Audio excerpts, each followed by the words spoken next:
The Honourable Maurice Williamson. Mr Speaker, thank you very much, and I first want to say a great big thank you to our party whips for having let me get a speaking slot at this time of day, because my adoring drive time audience in Auckland, who will be crawling home at a snail's pace and taking an hour and a half to only go 15 to 20 kilometres, will all be listening with bated breath. But I've only got a short slot, and in a short slot it's wise to stick to only one subject.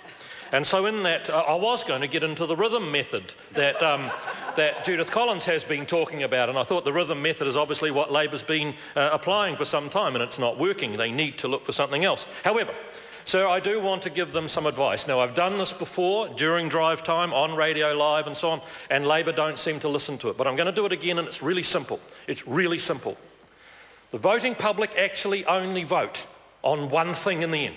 They don't vote on whether you knew Kim.com before or after a certain date, and they don't vote on this or... They actually vote on one simple thing. Is this government taking the place in the right direction, and my family and so on will be better off with them? Or are they tired, bored, arrogant and out of touch, and it's time to kick them out? And when the time for a change comes, you can't withstand it, sir. I've been on either side of it. In 1990, National only had to show up to win. In fact, sadly, we won a whole lot of seats we really shouldn't have won, and we ended up with a few people that were probably more trouble than they were worth having. I think I'm actually sadly on history, and this chamber is calling them a bunch of dingbats, dipsticks and dorks, and I regret that. I regret it immensely, but we did. We had a huge win in 1990, and we didn't need to promise anything. We just had to show up, because the Labor Party in 1990 was in complete freefall, imploding and gone. But I've been on the other side of it. And I can tell you that in 1999, I used to go up to Premier House and sit with Jenny Shipley at nights thinking about what we would try and do as part of the campaign to reinvigorate where we were. And guess what? Every day we announced the next thing, thinking this will be it, and the next night we found we'd dropped 2 more points in the polls. Because the time for a change had come, and you just cannot fight against that tsunami as it comes. Now, sir, that's how simple it is. And what attracts the public to whether it's time for this lot to be swiped out or not is their own self-interest. It's the things they talk about around the breakfast table.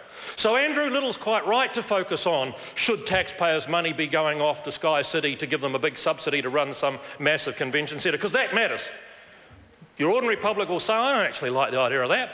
I don't think Stephen Joyce, Bill English or John Key like the idea of it, based on the comments I've heard.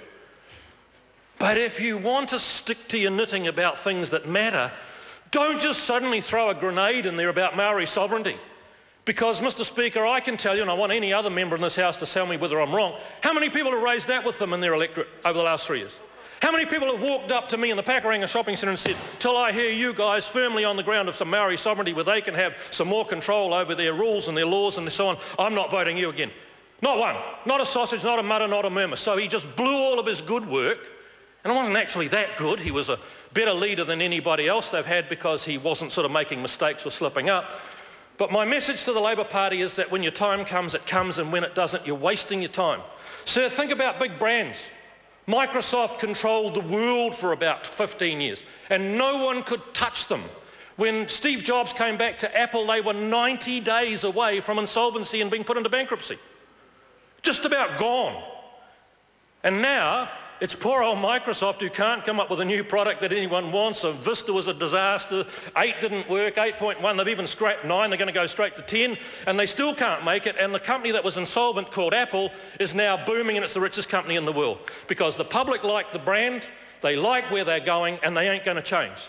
So my message to the Labor Party is simply this, and this is really aimed at a couple of people. First of all, Andrew Little and his Maori sovereignty, but to hear Jacinda Ardern today using question time about the National Library changing from the book-based to a sort of internet-based and putting more stuff available online. I mean, for God's sake, this is like the candle industry being upset when the electricity was coming in, light bulbs were starting to come. The National Library needs changing like you wouldn't believe to come into the 21st century and maybe stop off at the 19th and 20th along the way. And here she is using question time to aim it at one issue that not one person has raised. So the message to Labor is, this government has taken the country in the right direction for 6 years. The public like it, but must never take that for granted. because they could easily decide within no time at all, you lot are gone. But right now, they better get their act together because they look so dishevelled and pointing in so many different directions. There's a word for it, sir, emanating from the centre, pointing in all directions, Kwaka Vassal.